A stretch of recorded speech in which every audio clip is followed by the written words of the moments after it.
think we should begin, if you guys don't mind. I know you talk about it a lot, but for the audience, if you could define visionary art and what it is so people listening can understand part of the message behind your work, both of your work, and how it pertains to tattooing.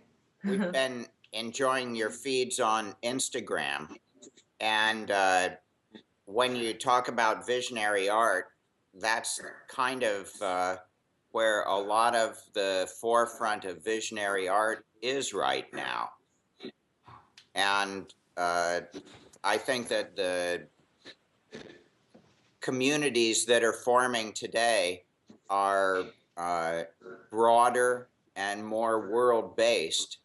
And the visionary art community, it's kind of like now we recognize it's really a movement that's worldwide.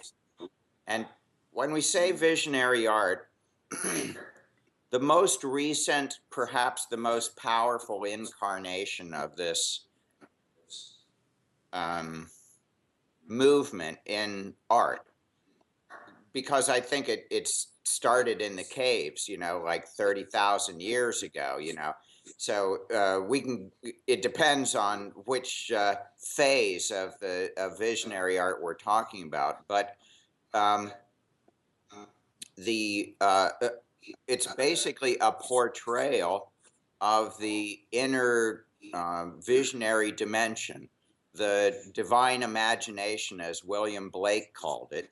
And the people who have now taken psychedelics, the sacramental shamanic plants that allow us to see into the visionary dimensions, these are the dimensions that were always portrayed in the heavens and hells of all the world religions. And so these same visionary worlds, now anyone with the right connections can tap into and verify for themselves the existence of an infinite inner world.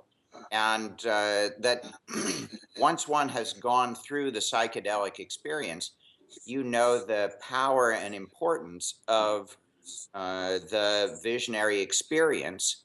And once you have had a mystical visionary experience, then you've had God contact.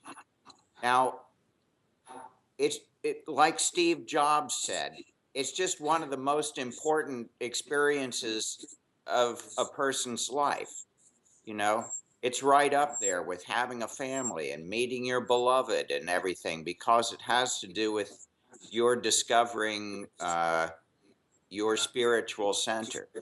And so the psychedelics have provided a unique and repeatable means to enter into the visionary domain.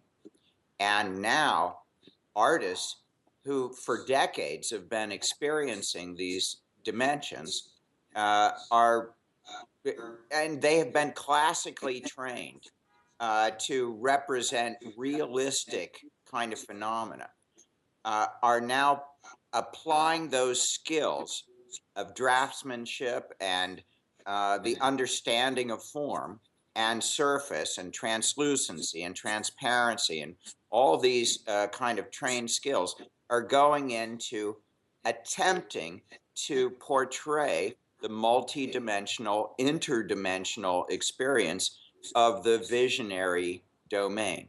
So you're with visionary art as a painting or two-dimensional form, then you're trying to compress all those dimensions into a kind of a symbol, more or less, that points back to that infinite domain within. And it's surprising that if you're able to capture a little bit of the color, the intensity of the color, the infinite kind of networks of interconnectedness, and the kind of strange beings that one may encounter, the jewel-like surfaces and patterns that seem to shift and things. if one is able to evoke that kind of luminescent dimension, sacred geometry and all, then the soul responds. And across the planet, people who have had those experiences respond to visionary art. And that's why I think visionary art today is a new kind of sacred art. And it's why some people would care enough to tattoo some of this imagery onto their bodies as well, because it's a sacred thing.